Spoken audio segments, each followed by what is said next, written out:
Hi guys, welcome to Novum, and let me start by issuing a very sincere thank you to all of you. My subscriber base has more than doubled since last week, due in no small part to my Hereditary video breaking 150,000 views. I think the largest stadium in the world is about 130,000 seats, so I'd say we've done pretty well. It's vindicating and affirming, and maybe the most successful thing I'll ever be capable of producing, so thank you, because if you're seeing this video suggested, you very likely played a role in that. And hopefully you did, because if you haven't seen it, this video is about to make me seem like a complete lunatic. Which is ironic, given that I've made it to prevent myself from already seeming like a complete lunatic, and that should probably be a paradox that concerns me. So if you haven't seen it, this is me pleading with you to go do so, because even though I'm going to explain what I'm talking about to some extent here, it's not going to compare to the 4.5 hour breakdown that unpacks it all fully for you.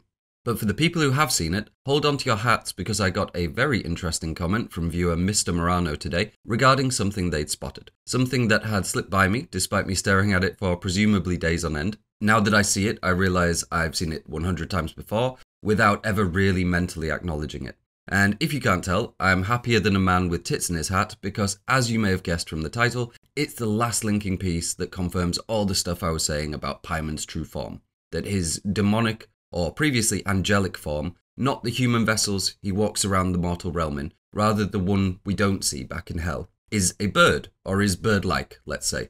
And just as a refresher, and for people unaware, I'm going to quickly run through why that is. I am going to timestamp what I'm talking about, so you can skip ahead, but there's going to be even more context here on this specific issue that may be worth sticking around for. Alright, let's go. So absolutely number one to this is this thing that everyone calls the click. Now, the question people usually have about it is, why is Charlie making this clicking sound? And to give you the very quick explainer to that, it's not nerves or the real Charlie trying to overpower Paimon. The real Charlie was displaced entirely shortly after her birth. The answer is because Paimon's true form, the form back in hell, is not humanoid, and subsequently he has differently formed speaking apparatus. And so the click can be seen as a sort of tic, a symptom of discomfort and dissonance between Paimon's true form and Charlie's human mouth.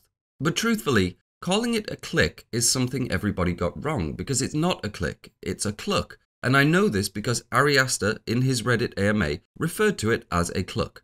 And put simply, birds cluck, and as I'm about to demonstrate, Paimon's true form in hell is bird-like. So secondly, let's just clarify what I mean by Paimon's true form. We know that Charlie is Paimon, there is no OG Charlie left in there. But we also know Paimon is exterior to Charlie, guiding her through these reflection shimmers and doing many other things in many other moments. If you're into the movie, these moments may well have given you some pause when you've considered them, because on first viewing it doesn't make a lot of sense. So it's important to note that while all of Charlie is Paimon, all of Paimon is not in Charlie. That's only a fractured, confused piece of his consciousness. He still exists elsewhere, back in hell, back in pandemonium. That's the true form I'm getting at.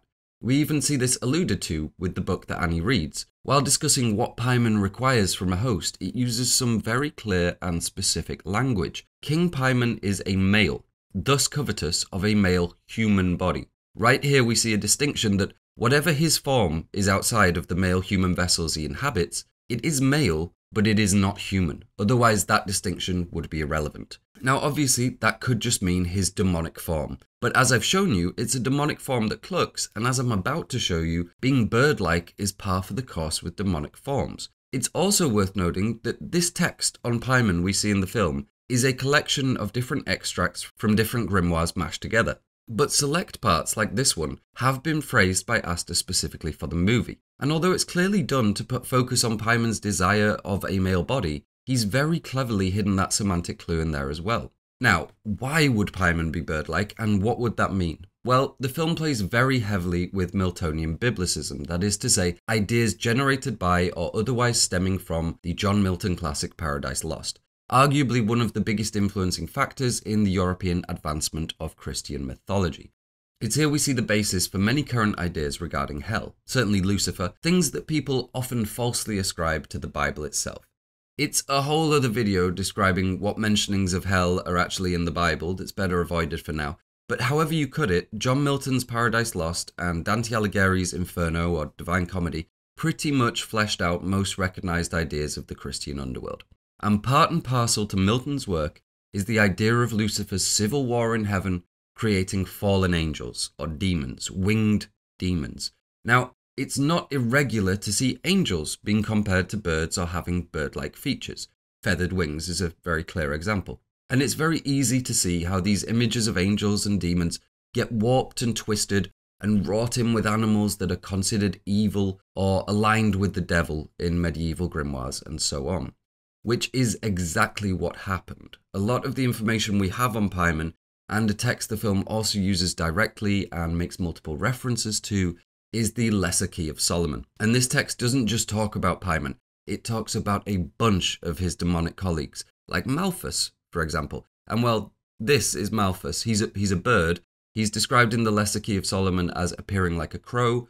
And not only that, he's also said to have a hoarse voice, something that is also said of Paimon. And that's not an isolated incident. Stolas appears as a raven, Halfas appears as a dove, and also has a hoarse voice like Paimon.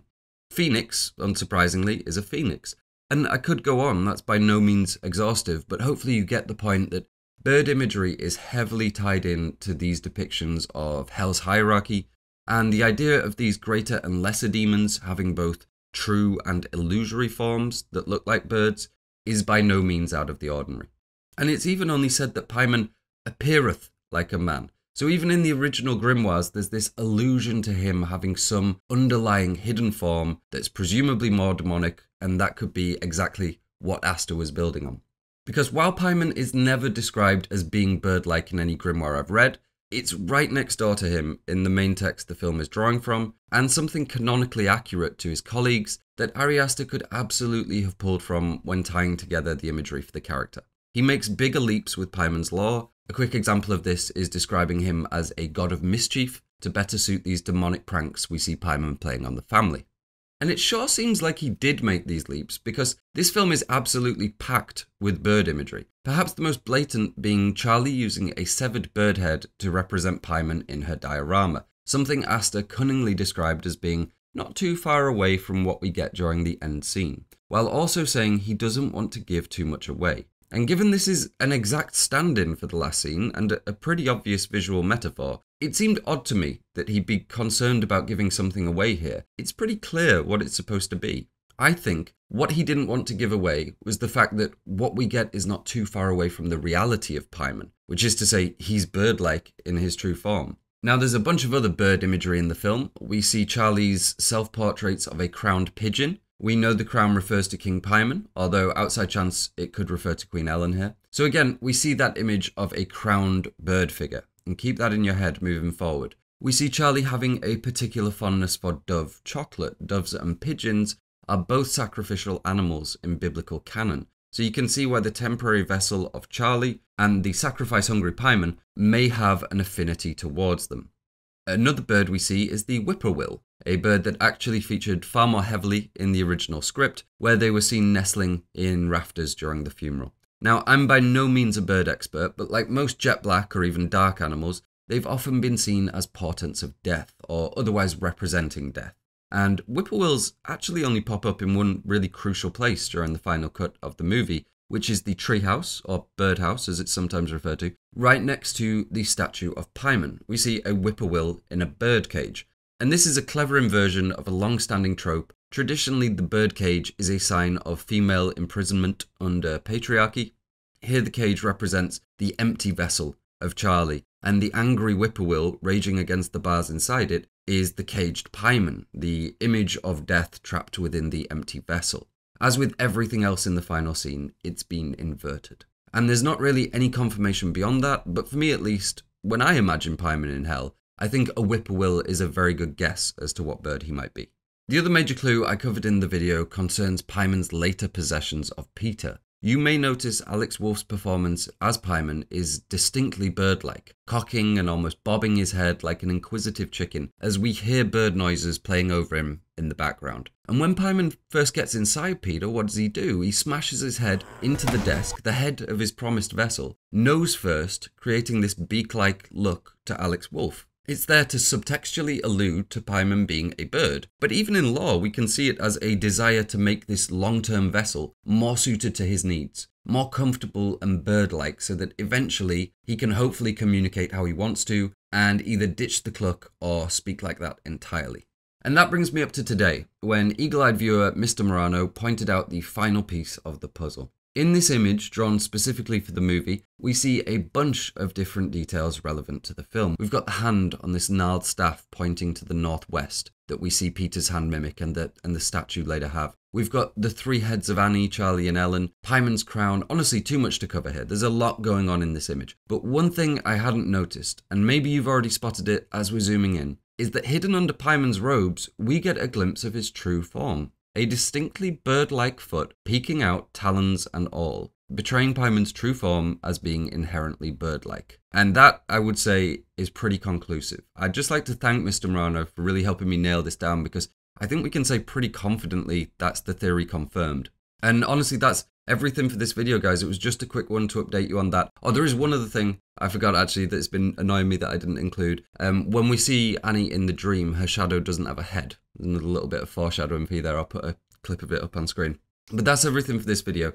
Just a quick update on what's next. I have essentially finished my novel, maybe 100 or so words I'm going back and forth with, and then it's done. Next week I'll be sending it off to agents and starting work on the complete guide to Midsommar, something that's filling me with equal amounts of excitement and dread, which I'd say is pretty well suited to the film. If you haven't seen my complete guide to Hereditary and you enjoyed this video, then please do go watch it. You'll learn a lot more about Paimon, why he's surrounded by flies, what his powers are, his etymology, how he relates to broader ideas in witchcraft. It's honestly pretty exhaustive. Alright, I'm going to go watch Midsommar for the second time this week. Wish me luck, guys, and thanks again for all the support and lovely comments. It means the world to me. Peace.